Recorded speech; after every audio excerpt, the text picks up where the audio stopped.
다 같이 묵도하심으로 오후 예배를 함께 드리겠습니다.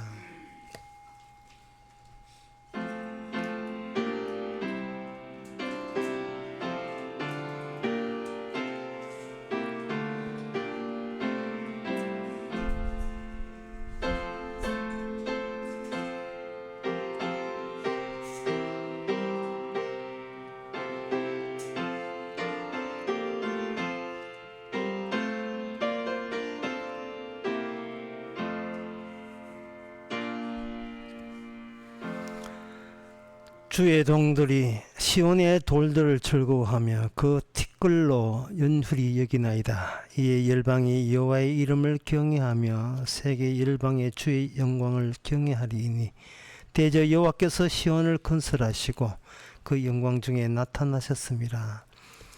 하나님, 저희들을 시온의 돌, 시온의 벽돌, 시온의 티끌이라도 시온에 포함된 것을 감사케 하옵소서. 어느 하나 우리 자신의 것이 아니고 다 주께서 이루으신 것인 것을 인정하는 저희들 되게 하옵소서. 예수님 이름으로 기도합니다. 아멘. 찬송가 487장 합시다.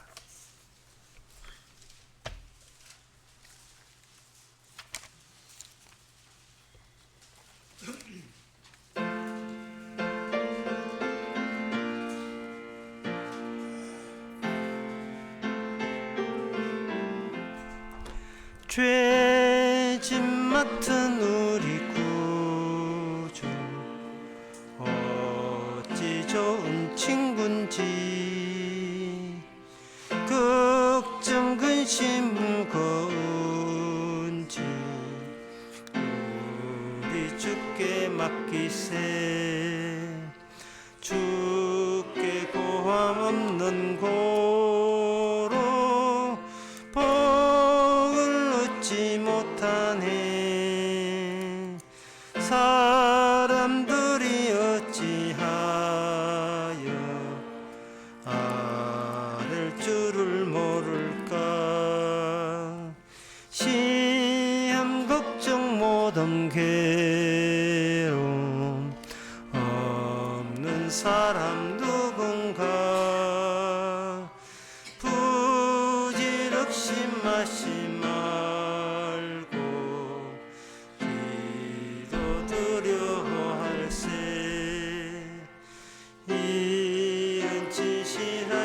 친구 찾아볼 수 있을까. 우린 약함하시오니 아지 아니하릴까. 근심 걱정 무거운지 아니 진자 누군가. 피난처는 우리 예수 웃게 기도드리세. 세상 친구 멸시하고 너를 조롱하여도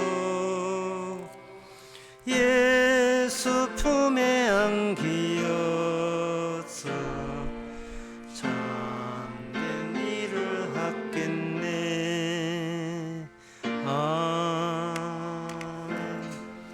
네, 이 시간 한 마음으로 기도합시다. 기도 제목은 말씀을 아는 것이 아니라, 말씀은 알고 있는 것이 아니라 시킨 대로 하는 게, 그게 말씀의 결과로서의 우리 자신입니다.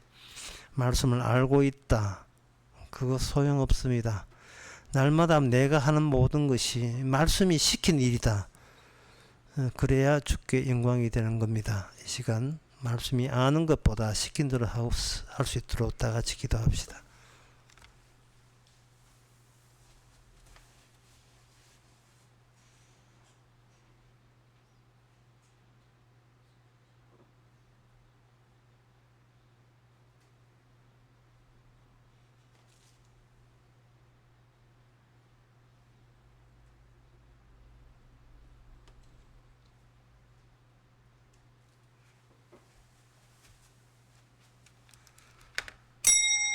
하나님의 아버지, 어느 것 하나 말씀이 뒤에서 밀지 않는 것이 하나도 없는데 우리는 누가 나를 떠밀었냐고 눈에 보이는 세상에서 그걸 헛되이 찾고 있습니다.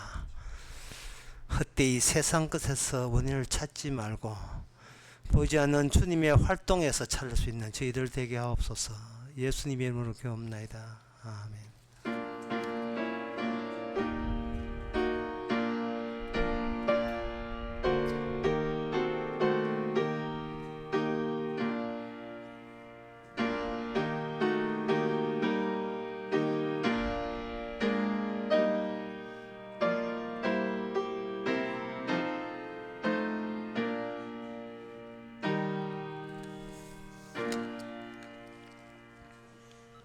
하나님의 말씀 예레미야 23장 9절에서 12절 말씀입니다.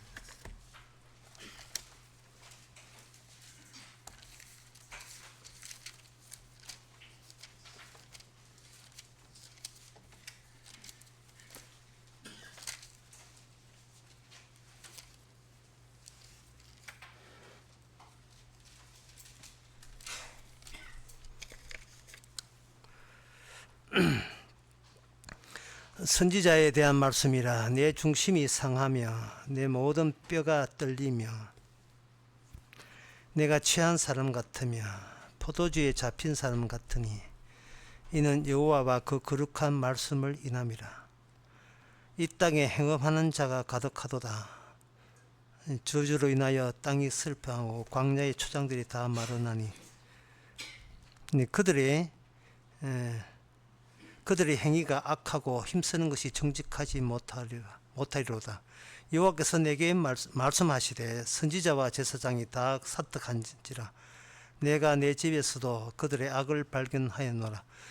그러므로 그들의 길이 그들에게 흑암 중에 미끄러진 것 같이 되고 그들의 밀침을 받아 그 길이 엎드러질 것이라. 그들을 벌하는 해에 내가 그들에게 재앙을 내리리라. 여호와의 말이니라. 아멘. 여기 사도 바울이 아니고 예레미야가 스스로 자신에게 이야기하기를 내가 취한 사람과 같으며 포도주에 잡힌 사람과 같아, 그런 표현을 했습니다. 이것은 하나님의 말씀을 전하는 그 현상에서, 그 시점에서 하나님께서 선지자 자신의 의견이 스며들지 않도록, 개입되지 않도록 하나님께서 계속 조정하고 있다는 겁니다. 하나님께서 말씀을 전하라 라고 하면서 선지자의 사사로운 개인의 의견은 전해서는 안 된다를 병행해서 하나님께서 일을 하고 있다는 겁니다. 그런데 왜 그 표현을 술 취하듯이 포도주에 잡히듯이 내가 그렇게 되었다는 말을 왜 굳이 해야 되는가? 그거는 그 술 취한 사람들의 특징을 보면 알 수 있어요. 술 취한 사람들은 뭐냐 하면 그 술에 찌들어 가지고 그 순간만큼은 세상 전체를 하나로 파악을 하게 됩니다. 저는 세상에 대해서 궁금한 게 없다. 이게 다다. 뭐 여러분 술은 입에도 안 되잖아요. 입술에도 안 되고 삼키는 것은 하고 입술에도 안 되잖아요. 그러니까 여러분들은 잘 모르겠지만 행여 뭐 친구한테 주스다 해서 속임수를 당해가지고 행여나 그 술을 먹어 보신 분들은 술에 취해 있는 순간 그 자기를 잊어버리고 세상은 이 순간이 세상 전체가 되는 겁니다. 그 순간이 뭐 더 궁금한 것도 없고 더 기대하는 것도 없고 그 뭐 더 원하는 것도 없고 목표도 없고 나는 이 순간이 좋아요 하는 그것이 술 취하는 순간입니다. 비슷한 예로 마약 취하는 순간이죠. 그래서 여러분들이 이 본문을 보면서 또 예레미야는 술 취한 것 같았고 했는데 또 이 본문을 또 왜곡해서 술 취하면 그것 하나님의 세계가 이루어지는 것처럼 생각해서 또 술 잡수르시는 분이 있을 수도 있는데요. 에베소서 5장에 보면 이런 말씀 나옵니다. 술 취하지 말라. 이는 방탕한 것이다. 에레미야가 이렇게 하나님의 말씀에 취해서 흐느적거리는 것은 이거는 하나님의 거룩이 지배하는 순간이고 경건의 순간이지만 그냥 세상 술을 취하는 것은 방탕한 것이라 했어요. 그러면 이 에레미야가 이 술 취하는 이 기분을 오늘날 신약에서는 어떻게 동일하게 경험할 수 있는가?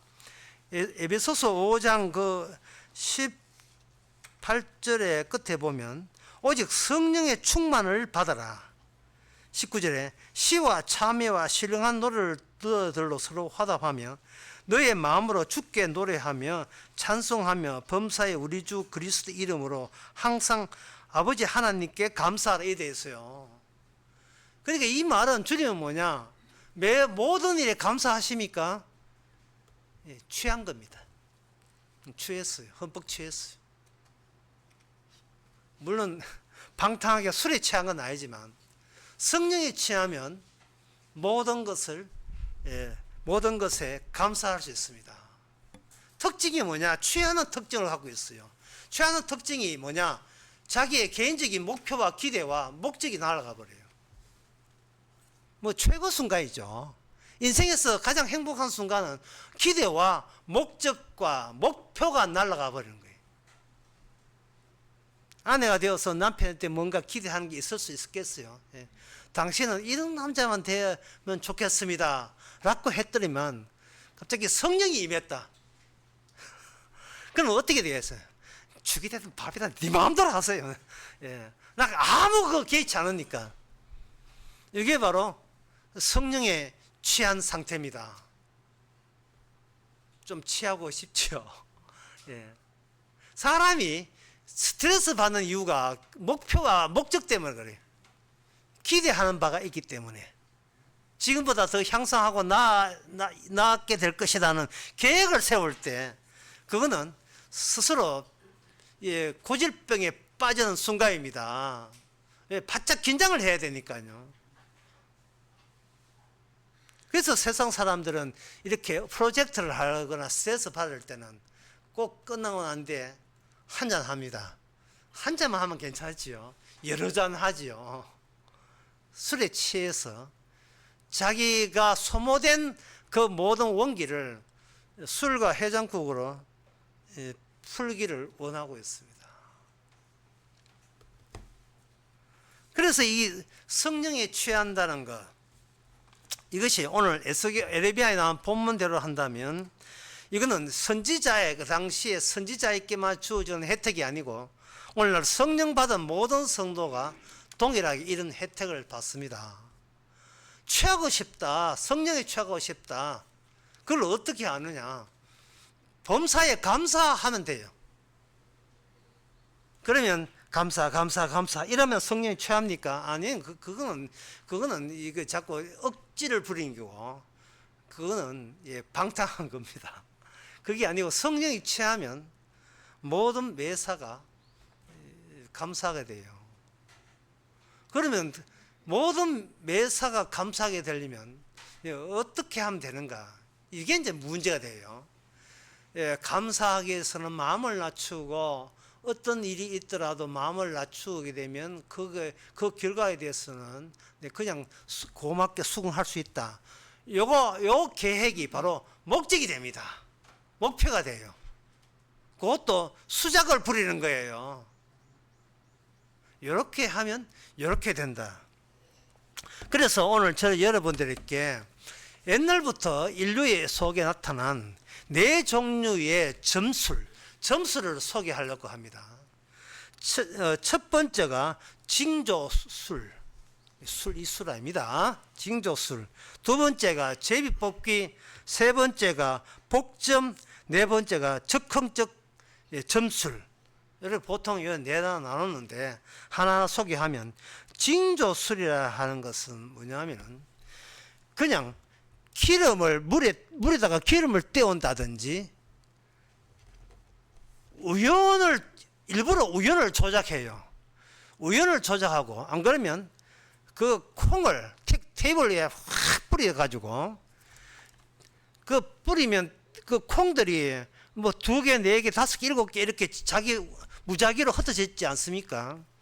그러면 이제 그걸 이렇게 손가락을 하면서 요거 지금 보죠. 요 오른쪽에 지금 7개 있지만 왼쪽엔 5개잖아요. 그러니까 지금 당신이 앞으로 하고자 하는 길은 왼쪽 집을 사지 말고 오른쪽 집을 구입하면 집값 오릅니다. 이런 거예요. 기름 같은 거 물에 띄어요. 기름 띄워놓고 기름이 어떤 형상을 이렇게 이미지를 형상하게 되면 그거 보세요. 지금 이 형상이 독수리 형상이죠. 그러니까 지금 독수리처럼 당신의 앞길이 잘 핀다는 뜻입니다. 복채 냈어요. 이걸 징조술이라고 하는 거예요. 징조술. 비슷한 걸로 우연히 사진기 가지고 눈밭에 카메라가 착 찍어봤는데 그 눈밭에 찍은 형상이 사진을 이렇게 둘러보니까 이 수염난 예수님의 모습이 등장한 거예요. 그걸 이렇게 복사해서 집에다 걸어놓고 이 집의 주인은 예수입니다 하고 이렇게 걸어놓는 겁니다. 그런데 예수님은 원래 수염이 없어요. 그러니까 수염난 예수님은 좀 이상한 그 뒤에 징조술에 해당되는 겁니다.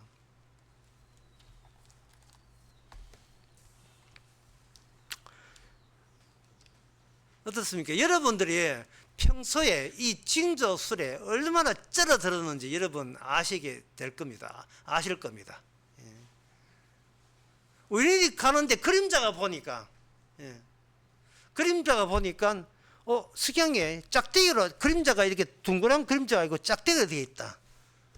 아, 이거는 내일 어떤 일이 있는데 딴소리 하지 말고 쪽바로 가는 뜻이구나. 지가 지 마음대로 해석을 해봐요. 이걸 징조술이라 하는 거예요. 이게 바로 중국의 한자가 처음 나올 때에 바로 갈라진 선, 짐승의 거북이의 등짝이 갈라진 선을 가지고 점을 치던 바로 그런 것도 이게 징조술에 해당됩니다.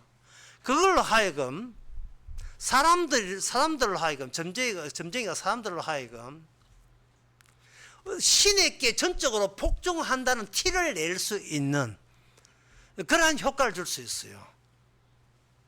모압 선지자 발람 같은 사람들이 그런 사람들이 대표자가 되겠죠. 그 다음에 제비뽑기라는 게 있습니다. 이것도 점술인데 제비뽑기라 하는 것은 짝대기 이렇게 통에 놓고 흔들어 놓고 우연히 아무거나 뽑아가지고 딱 뽑힌 것, 이 뽑힌 것이 신의 계시라고 주장하는 거예요. 그렇게 하든지 아니면 나무 잎사귀를 사가지고 뜯어가지고 된다 안 된다 하든지 사랑한다 미워한다 사랑한다 한다 하다가 마지막에 딱 남는 것이 미워한다 나면 다시 해요. 미워한다 남았기 때문에 안 돼. 다시 해봐. 또 미워한다. 우리 헤어져. 뭐 그래 하는 것을 제비뽑기를 하는 겁니다.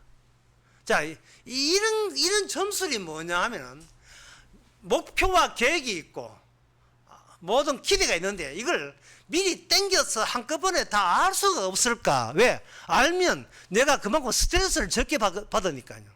스트레스를 적게 받으니까 내가 편해지니까 그러한 점수를 동원하는 겁니다. 또 하나는 뭐냐 하면은 복점하는 거.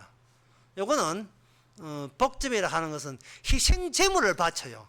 희생제물을 바쳐놓고 희생제물에 타올라가는 연기에 튀기는 피에 희생제물의 사체가 갈라지는 그 모양새 그거 가지고 점치는 거예요. 요거는 사람들에게 먹혀들어가죠. 왜? 희생제물이니까. 뭐 기름하고 이건 콩하고 달리 희생제물이니까요. 희생제물을 하는 그 잘 보여주는 그 영화가 있어요. 이제 북한에서 대유행을 하고 있는 영화가 있어요. 그게 뭐냐? 파묘예요. 예? 파묘. 무당이 자기에다가 얼굴 문자를 써요. 이렇게 하고 시커먼 거 가지고 이렇게 한번 합니다. 예. 이 한번 쭉 당겨 놓고 그 다음에 이제 푹 치고 장구 치고 하면서 이제 분위기에 스트로로 분위기를 찌어주거든요. 그러면 사람들에게, 관객들에게 이 무당의 행동과 타라 상태, 무당이 혼에서 나가는 그 모습을 보면서 상대방의 그 에스타제라 하는 것은 신과 내가 합일이 되는 걸 엑스타제라고 해요. 타라 상태. 신이 내 속에 내가 되고 내가 신이 되는 그 상태를 먼저 시범적으로 무당이 보여주는 겁니다. 무당이 보여주면 그 주변에 있는 사람들이 신이 여기 임했다는 느낌을 주면서 신이 임하게 되면 어떤 효과가 있느냐 하면 스트레스를 안 받아요. 왜? 앞으로 모든 일은 누가 하면 되니까 모든 것이 신께서 알아서 할 것이니까 합력하여 선을 이루면 되니까. 여기에 바로 복점입니다. 그 다음에 적흥적 점수라 하는 것은 이거는 인위적으로 신이 오도록 유도하는 거예요. 신이 안 오니까 이래도 안 하고 신이 유도하는 거예요. 그게 바로 바알과 아세라 그리고 엘리야가 850대 1로 배틀 벌렸던 그 엘리야의 재단, 갈멜산 재단에서 그 바알 쪽에서 한쪽이 뭐냐면 스스로 창 찌르고 피 흘리면서 신에게 하소연하는 그런 모습. 자, 여러분 이런 모습들을 보면서 사람들이 왜 그런 짓을 하느냐 이렇게 생각하겠죠. 네, 여러분들이 그게 큰 오사입니다. 왜 사람들이 왜 그런 짓을 하는 게 아니고 매일 일상이 그런 짓이에요. 인간들이 하는 모든 일상이 401번 탈까 급행 1번 탈까 오늘은 기분이 뭐 해서 오늘은 급행 1번 탈란다. 이 바람에 버스 타는 것도 마찬가지예요. 모든 일상이 그래요. 뭐 세탁하는 것, 설거지하는 것부터 모든 일상이 계속해서 선택을 하되 그 선택의 노림수가 목적이 있어요. 뭐냐 하면 어떻게 하면 내한테 보다 수월하게 행운이 찾아올 수 있는가를 생각하는 겁니다.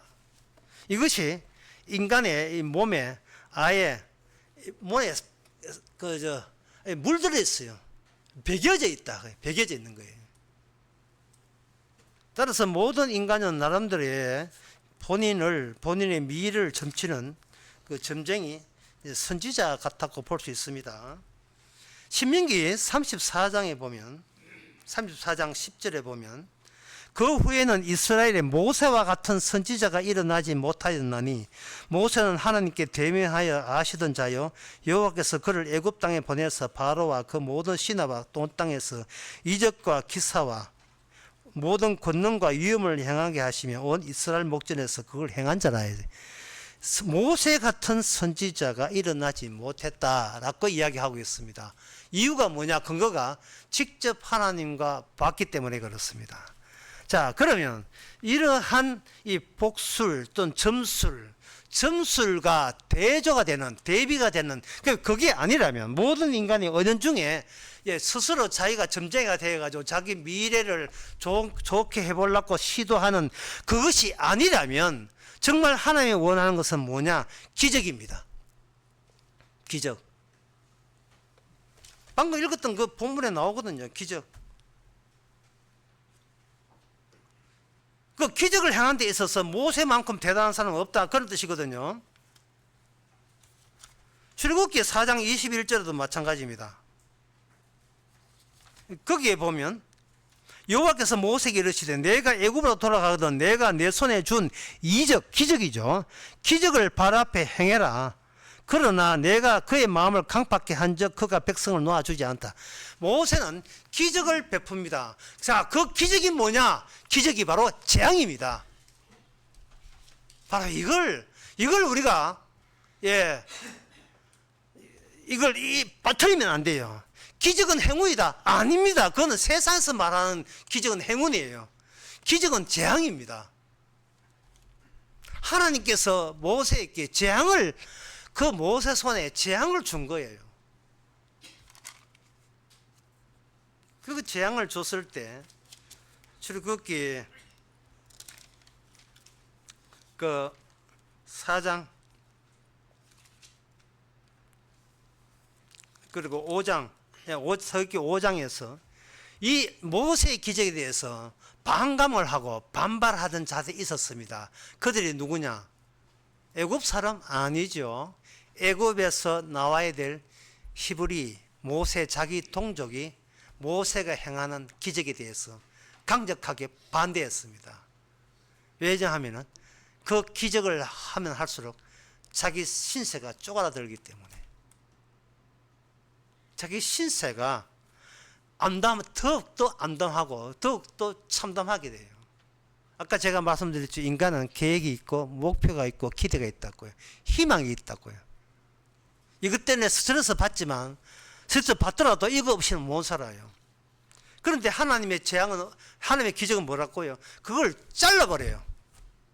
자르니까 거기에 모세가 하는 그 기적이 그 당시에 동족 입장에서는 자기를 애굽에서 끄집어내기 위해서 하는 기적이라고 아무리 설명해도 동족들은 말하기를 그냥 내버려 우리 살던 식으로, 이런 식으로 반감하고 있습니다. 출애굽기 5장에서.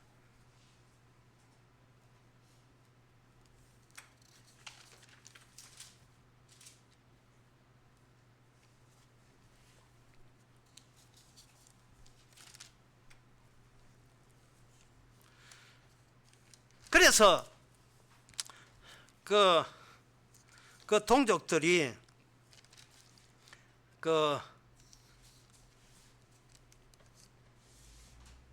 이렇게 이야기해요. 5장 21절에 20절부터 보면 그들이 바로를 떠나 나올 때 모세와 아론이 길에 선 것을 만나 그들에게 이르되 너희가 우리로 바로의 눈과 그 신하의 눈에 미운 물건이 되게 하고 그들의 손에 칼을 주어 우리를 죽이게 하는도다.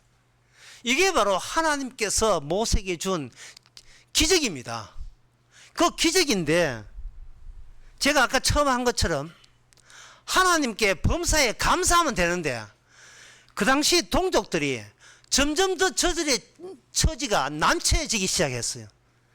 너희들이 가만 놔두면 되는데 괜히 여호와 이름으로 우리 인생에 개입해가지고 우리 꼴하지 마라. 우리 사는 꼴을 봐라. 이게 뭐야? 갈수록 지금 미래가 참담하고 우리의 기대는 점점 더 희망이 없어진다. 책임져라. 그래서 그는 이렇게 이야기합니다. 차라리 하나님이 이 모세와 아론을 좀 어떻게 좀 보내시면 좋겠다. 다시 말해서 여호와는 너희를 감찰하시고 판단하기를 원하더라. 이건 완전히 도와주려는 사람에게 오히려 욕을 얻어먹게 돼 있어요. 따라서 우리가 생각하는 하나님은 기적을 행하시는 분이고 좋으신 분이고 전지전능한 분이니까 우리에게 놀라운 기적을 베푸시면 우리가 갖고 있던 소박한 꿈과 희망과 기대와 목표가 쉽게 성취된다는 이러한 아니라는 생각은 실제로 하나님의 기적에 의하면 그거는 반대로 생각하고 있는 겁니다. 그러면 그 기적에 이제 설교를 짧게 마치겠습니다. 그럼 기적의 끝은 뭐냐? 이 중요한데요. 그럼 기적 중에 기적, 최고의 기적이 뭐냐? 예, 고린도전서 16장 22절. 만일 누구든지 주를 사랑하지 않으면 저주를 받을지어다. 비적 하나님의 재앙은 반드시 저주를 집어넣어야 돼요. 저주를 집어넣고 예수님을 사랑하지 않으면 저주받는다는 원칙을 하나님의 기적 안에다가 그걸 내용을 담아서 우리에게 계속 주어져 왔던 거예요. 주어진 거예요. 그렇게 기적을 원했던 이스라엘은 요한복음 1장 10절에 보면 이런 평가를 받습니다. 11절에 자기 땅에 오매 자기 백성이 영접치 아니하였으나 자기 땅에 오매 자기 백성이 영접하지 않았어요. 오늘날 또 예가 아니죠.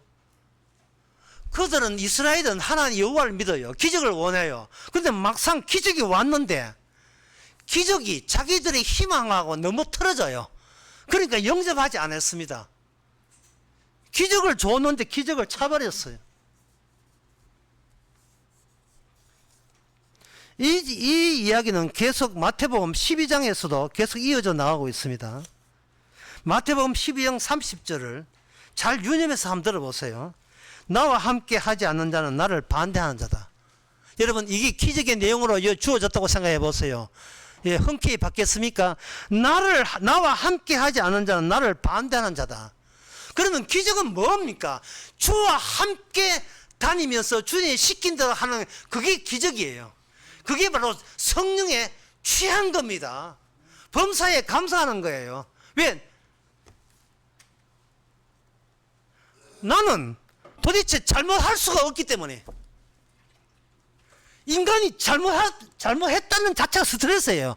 그러나 성도한테는 잘못한 게 없어요. 성도한테는. 제가 이제 웃어야 될지 울어야 될지 모르겠습니다만, 사람이 자꾸 뭘 하냐 하면 잘못한 게 생겨버리면 그걸 개선하고 수정해가지고 하나님께 앞으로는 하나님께 영광을 돌리고 잘해보려 하는데, 이게 하나의 기대요, 목표고 목적이에요. 이게 욕심이라고요. 주님께서는 우리한테 잘잘못 따지지 않습니다. 안 하는데 내가 나름대로의 어떤 기대를 만들고, 하나님 믿었으니까, 은혜 알았으니까 이 정도 보답해야 마땅하지 않느냐. 본인이 자꾸 계획을 만들어내요. 잘 살아야 되고 착하게 바르게 살아야 된다고, 그래 영광 된다고. 이것은 목사도 그렇게 하지만 교인들 본인 자체가 스스로 그것을 그런 식으로 이 기적을 오해하고 있습니다. 기적은 아무것도 하지 마, 내가 알아서 다 해줄게. 예? 이거 모릅니까 이거? 예? 이 남진의 둥진한 가사 몰라요? 그냥 내 품에 안겨, 내가 다 해. 그냥 노래 막 나오려고 한다. 가만히 있어, 내가 다 해줄게. 왜 우리가 스스로 반성하고 자꾸 수정하려고 합니까? 그런다고 인간 될 줄 인간 안 됩니다. 주께서 기적을 매일같이 내주시는 이유는 잘 되라는 나의 계획과 기대 그 자체를 묵살시킵니다. 너는 성령에 취해, 범사에 감사해.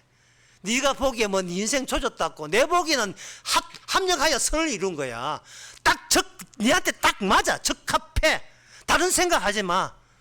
참 우리가 이런 생각을 좀 오래 갔으면 좋겠어요. 이게 100만 한 번, 100만 두 번, 이게 배터리 없애지. 이런 생각을 오래 하고 싶지만, 주께서 살아계심을 증거하기 위해서 우리는 이런 생각에 또 얼마 안 가가지고, 또는 이렇게 인형이 또 죽듯이 또 배터리 이렇게 또 방전되죠.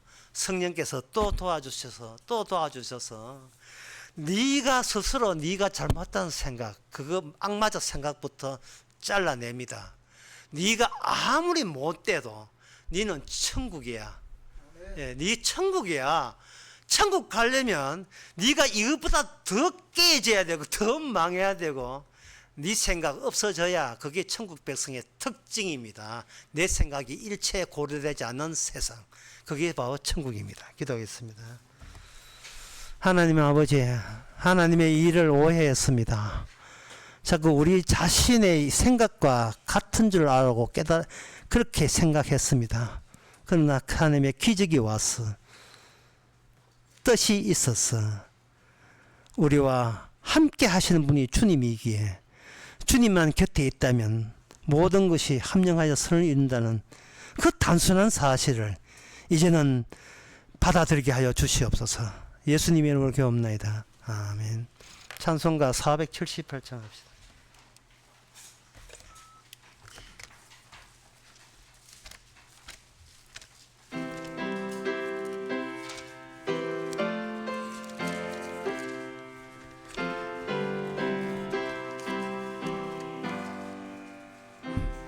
주 날개미 내가 편안히 쉬네, 감깁고 비바람 불어쳐도 아버지께서 날 지키시리니 거기서 평안히 쉬리로다. 주 날개미 즐거워라. 그 사랑 끊을 자 미녀. 주 날개미 내 쉬는 영혼 영원히 거기서 살리. 주 날개미 나의 피난처 되니 거기서 쉬기를 원하노라. 세상이 나를 못 위로해 주나 거기서 평안을 누리리라. 주 날개미 즐거워라. 그 사랑 끊을 자 미녀.